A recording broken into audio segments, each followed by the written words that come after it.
Hey guys, welcome back. Let's talk about more text stuff. So we're going to be talking about this. This might be the last video. There's not a lot to cover here, but there are a few things. So what we're going to do is we're going to target these paragraph elements, and we do that using the P tag right there.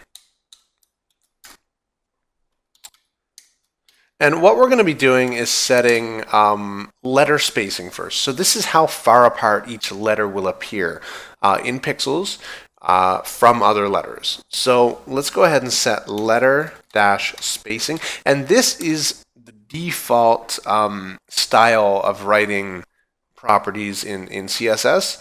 When it's more than one word, usually, off the top of my head, I don't think any instance that I've seen otherwise, but the words are going to be separated with a dash.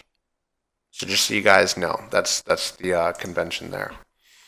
Now, letter spacing, it takes one value as an argument, and it's simply the pixel size that you want to separate letters by. So if I say 2 pixels and end the line with a semicolon, I'm going to go ahead and save this, Control S, and then refresh the page here, and you'll see the text is now separated more. And we could go nuts with this one and separate each letter by 20 pixels, making the page completely unreadable, or rather looking like it's from the 90s, which was a good set of years, the 90s.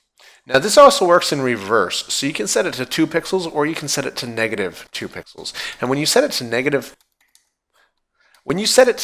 2 pixels, they just go closer together and they can become hard to read as well. So if I set it to -20 pixels, we've got this kind of backwards text that doesn't flow properly. So that is letter spacing. Now you can also do the same thing with words. So word spacing. And the values for this is essentially the same as they are for letter spacing. So we're going to set the word spacing to 2 pixels apart and then save and refresh. And there are 2 spaces or 2 pixels between each word. Now we can set that insanely high as well, like 20 pixels, and refresh. And this is what our text looks like now.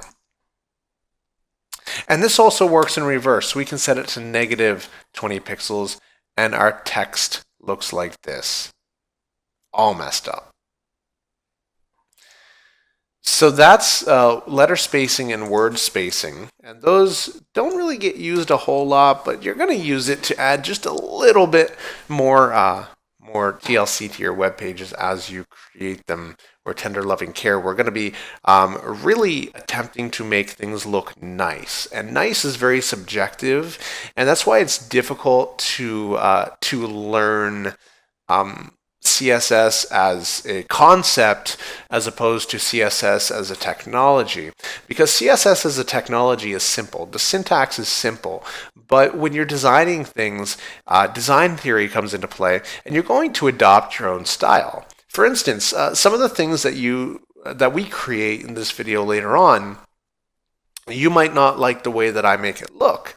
And so you have full freedom to then, as you're following along, make them look how you like them to look. And that's completely normal to adopt your own style, and it's actually good.